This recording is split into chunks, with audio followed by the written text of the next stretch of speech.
Good evening and welcome back to Be Rich. My good friend and nephew Saraswat Swaminathan is here.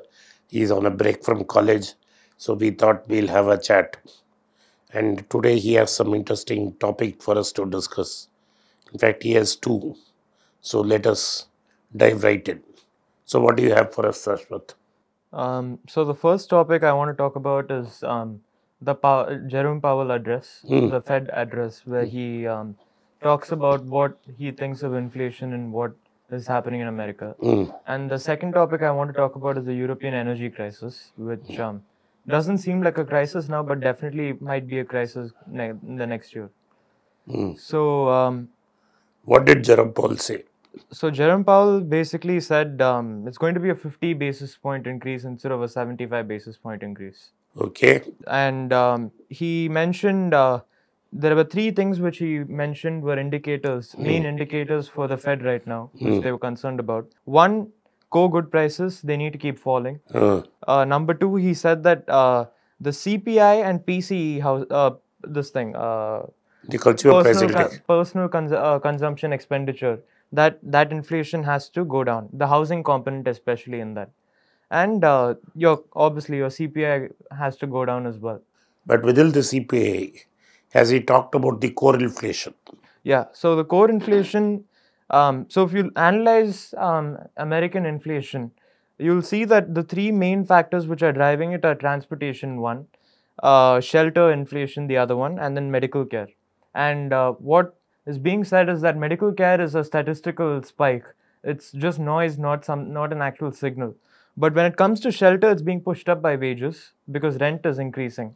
And transportation comes from one, your pricey fuel, and number two being the pent-up demand, which is still exerting. Yeah, but really what is the problem for him is that wage demand of people is extremely high. Yeah. In fact, the railway unions wanted to go on strike.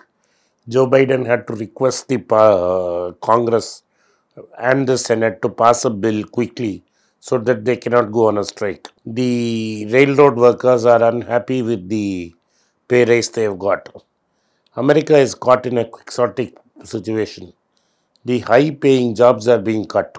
Yeah. Like in Meta, like in Google, like in Microsoft, all the places they are cutting, the techies are losing their jobs.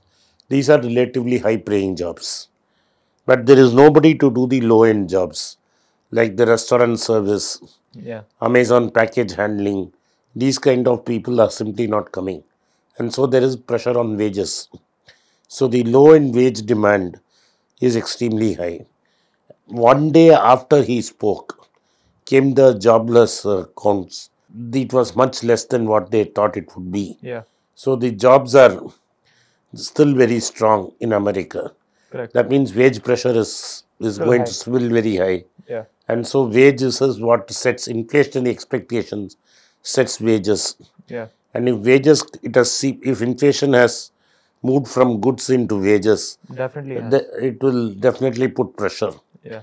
And he also indicated in that meeting that the terminal rate will be far higher than what he previously looked at. So he was looking at 4.6 to 4.5 to 4.6 to 5. And now he says it will be between 5 and 5.5. So that means given that they are going to 5.5. But at 5.5, if inflation still doesn't come below 5, even if he gives it a pause, he will feel the heat. Yeah. While this is going on, in a conference organized by the Thailand central banker, Raghuram Rajan is now talking that if you push too much too fast, you have to be prepared for low inflation. Yeah. I don't know what he meant by that. But is Raghuram Rajan saying that inflation is going to come down too quickly? I don't think so. I don't think inflation will fall, even looking at statistical numbers, Yeah. to 2% within 1 year. Yeah. So whether Rajan is looking 18 months into the future is something which I am pondering. So what does he mean by that comment? He has to clarify. But it does not look good that inflation is coming down. Then there was rumors that the Saudis are going to boost supply to make up for fall in Russian crude in the market. Yeah. Now they have flatly denied it. And the Russian crude has been set, price has been set at $60. If Russia tries to sell crude more than $60, the European insurers will not insure the The goods. the goods, basically the crude oil and the tanker. Yeah. And without an European or an American insurer, you have very little options. So definitely some Russian crude is going off the market. And there is also crude is not really short up because they feel that Chinese demand has come down and Chinese demand will stay down. Yeah. Now, if Chinese demand comes up next year and they open up the market Yeah. and Saudi does not increase oil supply, you could see crude back at 95 to 100. Yeah. But crude is not cheap today. Crude is still $85, $86.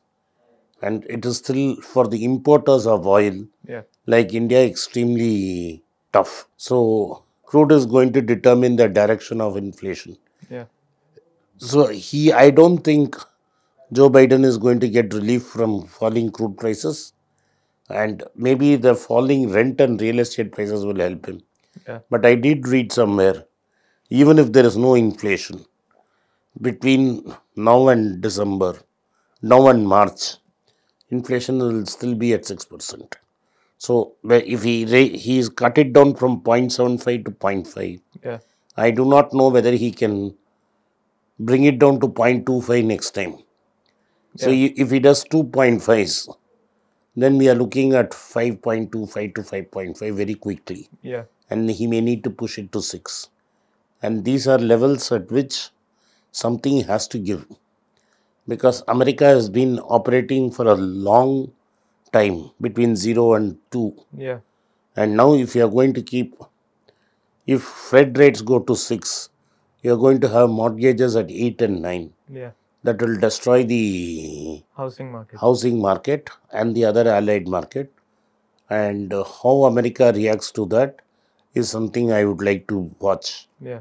Whether the unraveling of the housing market will put pressure on low-end jobs, a lot of people will lose their jobs, and that will bring down demand for labor is something which I would like to see. At the end of the day, people's expectations have to come down. Yeah. And I don't see people's expectations coming down as quickly as Rajan is hoping. But Rajan has left it open. He has not talked about a time frame. Yeah. So whether it will happen is something which I am worried. And as soon as that labor numbers came yesterday, the American market slumped. Yeah.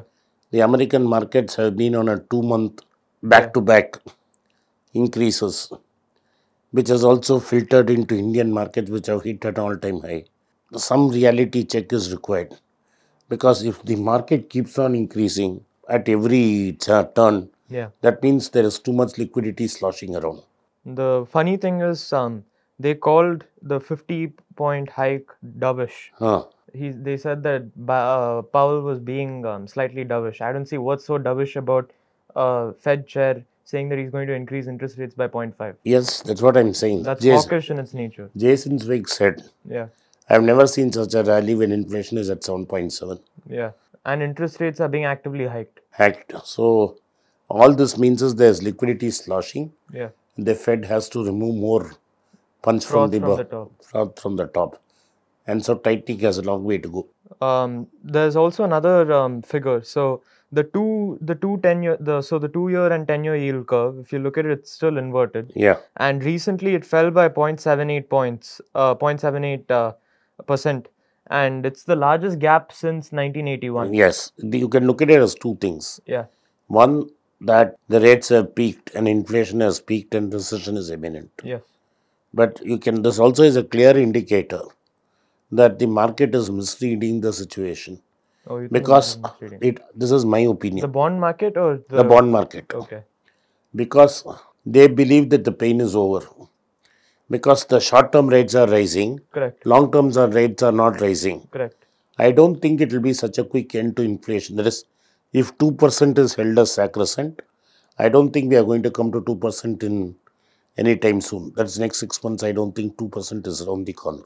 They're shifting the goalpost and saying that if inflation hits around 3%, he should pause and That is wait. their asking. Yeah. But even 3% is a long way off. I don't see before March inflation coming to 3%, let And alone you 2. think a painful recession, I think it's inevitable. there's no And soft the landing. market is bringing it upon itself. They're shooting themselves in the foot. Feet. The rally is obviously going to cause him to keep doing what he's doing Exactly. until it reaches a breaking point where, Yeah, so he is going to be pushed to break this rally yeah, in asset prices. that's what I was thinking. Because even if inflation, say, comes down to 3% and he decides to halt, even then the market rally which would ensue then would again cause whatever progress has So been made. I'm unless the market swoons and stays there for some time, Yeah, and people don't get that feel good factor, yeah, wealth effect. wealth effect. As long as people get wealth effect and are able to spend that money, Yeah. inflation is not going anywhere. So the only path out is a painful one. Looks like that. Okay. And what do you think about the idea of a soft landing? You don't think it's on the cards? I don't think it's in the cards. Yeah, America grew last quarter at 2.6. That's very strong. Yeah. So unless of course he can, it is quite possible that he can chicken out of this and stop. Yeah. That means inflation will go through the roof. The punch bowl's back. Yeah, the punch bowl is back. Thank you for watching, Biraj. If you like this content, hit the like button of our channel. Turn on the bell notification. If you do not turn on the bell notification, you will not be notified every time we put out a video. Once again, I thank you for your support for Biraj. In the first week of December, between 8th and 12th of December, I plan to be in Muscat in the Sultanate of Oman. Those who would like to see me in Oman can get in touch with my team. There's a WhatsApp number given below and there's an email ID also given below. So those desirous of getting in touch with me at the Sultanate of Oman, especially in the city of Muscat from 8th to 12th of December, can definitely contact me there. I hope to see you all in Oman soon. Thank you for watching. Be rich. It's a great privilege and honor that so many of you in thousands have subscribed to my channel and have supported me. I have written 2 books in English, The Alchemy of Money and Ordinary Stocks, Extraordinary Profits. These books are published by us and are ready. If you want to procure a copy, send us a message to the WhatsApp number given below and my team would respond to you. If you want an Amazon Kindle copy, you can click the link below. Finally, those who wish to consult with me can send a mail to berichenglish@gmail.com. Once again, I thank you for your support. If you like this video, press the subscribe button of my channel, hit the like button and turn on the bell notification.